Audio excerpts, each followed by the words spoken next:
And on the back of what we were talking about earlier, Jackie, we've had an email from Sue who says, Jackie's so right that not everyone can be an effective carer. It's a mistake often made by social services when people are thrown into this role. Caring for someone with mental health problems like Alzheimer's is different from physical illness, as a person can change completely and sometimes very quickly. These behaviours can be almost impossible to manage at home. There needs to be far more done to train and support the families dealing with this. Nobody should be assumed to be a carer. And that was really a very important message that you were making earlier, Jackie, that just because it's happened within your family doesn't mean that you have to deal with it. That's right. I think it's really tricky. I think it depends where you are at any point in your life.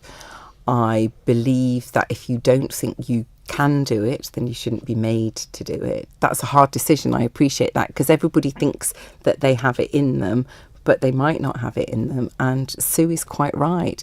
You know, a mental health problem such as Alzheimer's is really difficult. But most people's diseases get worse. They don't get better.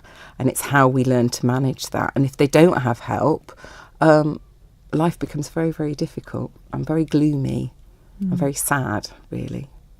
And we were just talking about Alzheimer's there, but there could be any number of different conditions that could mean that somebody does need to be in someone else's care. But you work with different organisations over here, don't you? So you sort of partner up with different organisations to do that, to work with them. Yes, Crossroads does a lot of partnering up.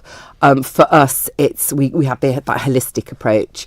I always think it's a very strange word, but there's like the all-round approach, and it's understanding not only what the cared for actually have as their reason for being cared for, but also the carer and at what point they're at with it. Because for a lot of people, if it's suddenly happened, like a stroke, Alzheimer's, a neurological, any of the neurologicals, that probably isn't from birth. That happens later on in life. And it's almost like mourning, because you have to come to terms with it. And not everybody can.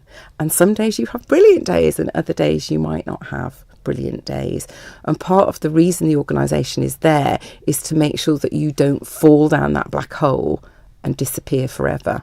It's to kind of help people to stop falling down the black hole.